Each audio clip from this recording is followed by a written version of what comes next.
প্রাচীন ঐতিহ্যবাহী একজন পীর ওলি হযরত মাওলানা মোহাম্মদ তকিউদ্দিন আরবি এখানে এসেছিলেন। সেই ইরান থেকে এসেছিলেন ধর্ম প্রচারের জন্য।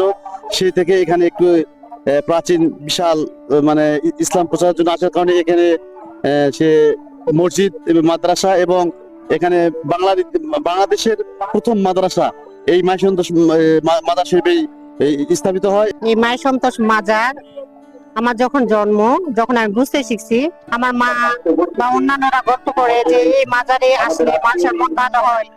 তারপরে হচ্ছে মানুষের মনোকামনা যেটা নিয়ে আসে, যেটার উদ্দেশ্যে আসে, সেটা নাকি পূর্ণ হয়। এখানে প্রত্যেক বছর ওরস হয়, ইসলামী জলসা হয়, বিভিন্ন দর্শনার্থী আসে এখানে।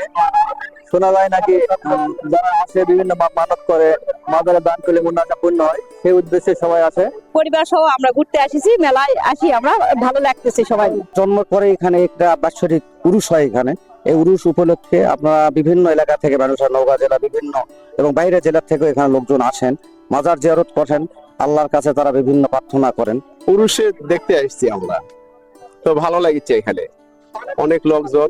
দীর্ঘ কয়েক বছর থেকে এখানে দেখতেছি বা আপনাদের আম্বর থেকে মাই সন্তোষ মাজারে একটা বিশাল একটা উরুস ও মাহফিল।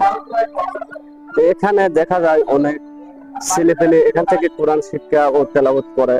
এখানে মসজিদ, মাদ্রাসা, মক্তব, প্রাইমারি অনেক কিছু আছে। এটা হলো রবার 47 আসনের, এটা ধামরাক থানার উত্তরবঙ্গ শেষ সীমান্ত 0 পয়েন্টে। প্রতি বছর এখানে আসি, আমাদের কেনাকাটা খুব ভালো হয়, এই জন্য আমরা প্রতি বছর আসি থাকি এই জায়গায়। প্রতি বছরই আসি। মেলা এখানে জমজমাট, সব ভালো আনন্দ বিনন্দ মানুষ করে। এখানে প্রায় অনেক লোক হয়, বেচা কিনাও আমাদের ভালো হয় মোটামুটি।